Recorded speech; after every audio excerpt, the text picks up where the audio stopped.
Adik-adik mahasiswa, kita bertemu lagi dalam pembelajaran daring nutrisi ternak unggas, topik peranan protein bagi ternak unggas, bagian kedua yang berjudul kebutuhan protein dan faktor-faktor yang mempengaruhinya. Kebutuhan protein dapat ditentukan dengan metode percobaan makanan. Dalam selang energi tertentu, ayam tipe ringan dianggap dapat menyesuaikan konsumsinya dengan kebutuhan. Konsumsi pakan ayam akan menurun karena naiknya suhu lingkungan dan tingkat energi dalam ransum.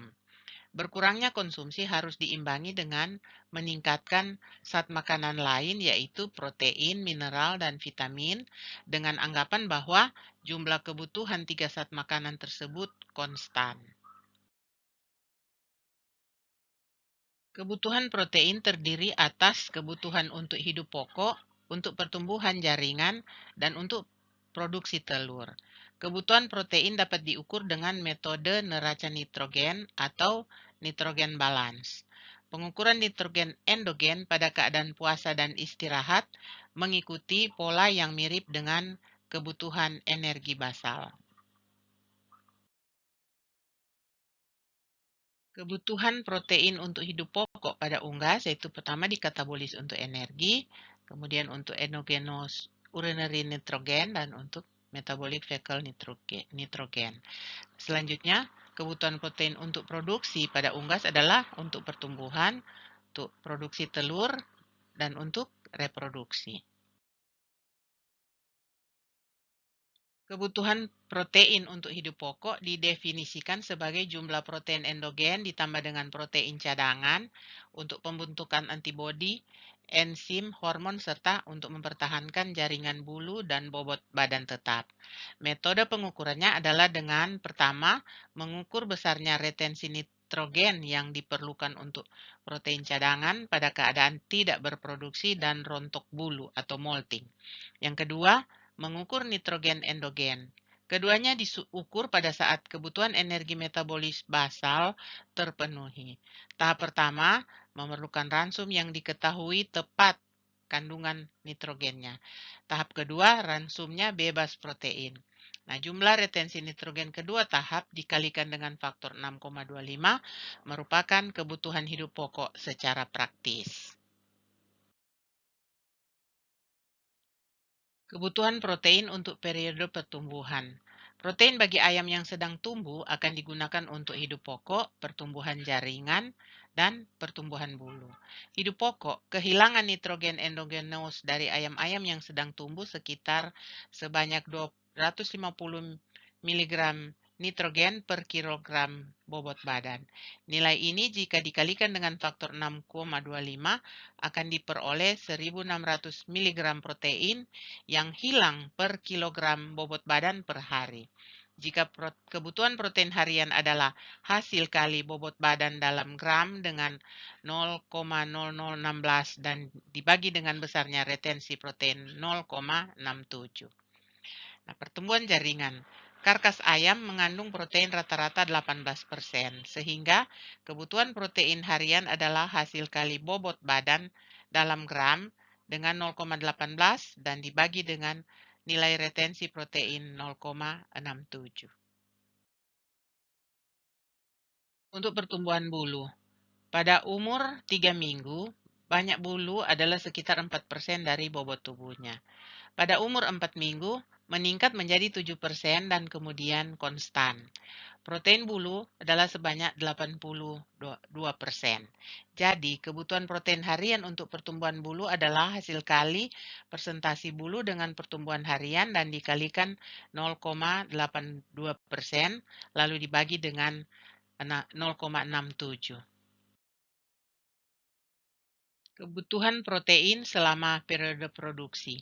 Banyak faktor yang dapat mempengaruhi kebutuhan protein ayam yang sedang bertelur, antara lain ukuran dan bangsa ayam, suhu lingkungan, tahapan produksi, perkandangan, luas tempat makanan untuk setiap petelur, kedalaman makanan pada tempat makanan otomatis, sempurna tidaknya pemotongan paruh, kepadatan ayam, ketersediaan pendingin, air minum segar, status penyakit, dan kandungan energi ransum.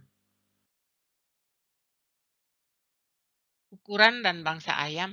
Bangsa ayam yang lebih berat konsumsi pakan lebih banyak karena kebutuhan energi untuk hidup pokok lebih banyak. Juga kebutuhan protein lebih banyak. Suhu lingkungan. Konsumsi pakan di musim panas menurun. Karena itu kandungan protein ransum harus dinaikkan agar ayam yang sedang bertelur memperoleh protein yang cukup. Kemudian pada tahap produksi, induk ayam akan bertelur selama 15 bulan. Tahap produksi mulai dari umur 22 minggu meningkat tajam mencapai puncak pada umur 28 sampai 30 minggu, kemudian mulai menurun hingga mencapai produksi harian 65% pada umur 82 minggu. Determinasi nilai biologi protein.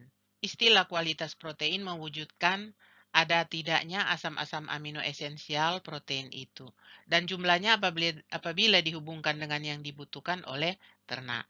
Kualitas protein dihubungkan dengan adanya asam amino, baik jenis maupun jumlahnya, yang dilepaskan dari protein pada waktu pencernaan dan yang kemudian diabsorpsi oleh tubuh.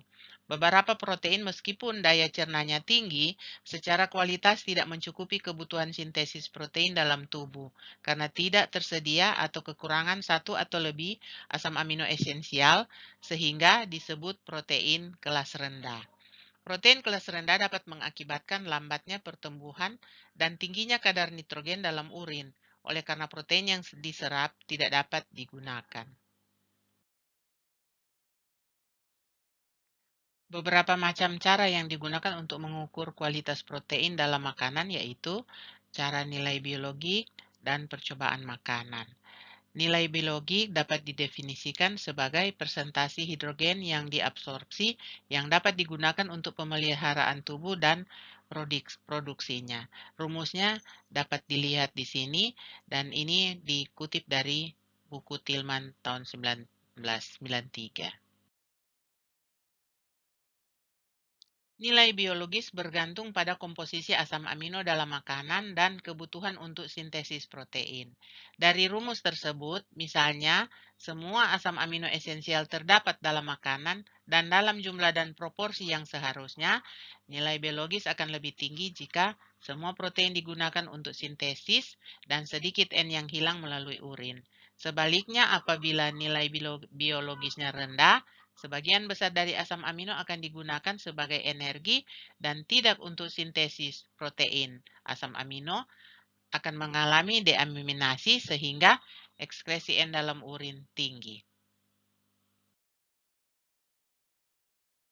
Sekarang bagian yang kedua adalah percobaan makanan. Percobaan makanan ini kebanyakan dilakukan pada hewan percobaan yang masih muda dan sedang tumbuh dengan cepat. Percobaan-percobaan ini meliputi rasio efisiensi protein, merupakan metode resmi dari AOAC dan banyak digunakan untuk menghitung kualitas protein. Metode protein efisiensi rasio biasanya menggunakan tikus percobaan untuk mengukur nilai makanan protein. Ini didefinisikan sebagai pertambahan berat badan per unit protein yang dimakan. Rumusnya adalah protein efisiensi rasio sama dengan pertambahan berat badan dibagi konsumsi protein. Nah, nilai PR ini dipengaruhi oleh umur dan jenis kelamin tikus, juga lamanya percobaan dan kadar protein dalam makanan. Dengan alasan ini, AOAC membuat standar untuk mengurangi variabel ini yaitu dengan menggunakan ransum yang mengandung 10% protein lama percobaan 28 hari dengan menggunakan tikus jantan. Konsumsi makanan adalah ad libitum dan nilai PER dinyatakan secara relatif terhadap standar yang digunakan dalam percobaan itu. Pengaruh defisiensi protein atau asam amino. Protein terdiri dari asam-asam amino. Sebagian asam amino harus tersedia dalam ransum karena ternak tidak dapat mensintesisnya, dan ini disebut asam amino esensial. Defisiensi protein atau asam amino dalam ransum akan mengakibatkan hal-hal sebagai berikut. Yang pertama, sintesis protein dalam hati akan meningkat, kemudian sintesis lemak meningkat, pertumbuhan menurun, efisiensi penggunaan pakan menurun, reproduksi menurun, dan general appearance menurun.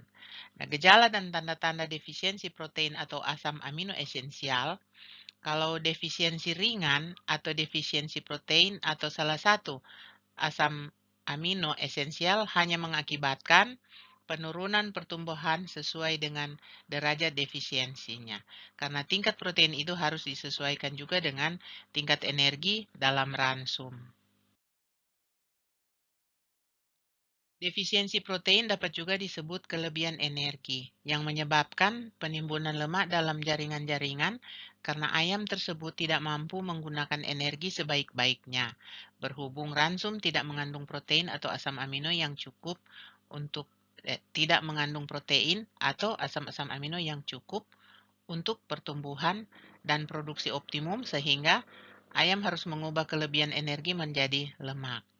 Defisiensi protein yang hebat atau defisiensi asam amino tunggal menyebabkan segera berhentinya pertumbuhan dan kehilangan pertumbuhan rata-rata 6-7% dari berat badan per hari. Demikian penjelasan tentang kebutuhan protein dan faktor-faktor yang mempengaruhinya. Terima kasih. Kita jumpa lagi di waktu yang akan datang dalam pembelajaran daring berikutnya.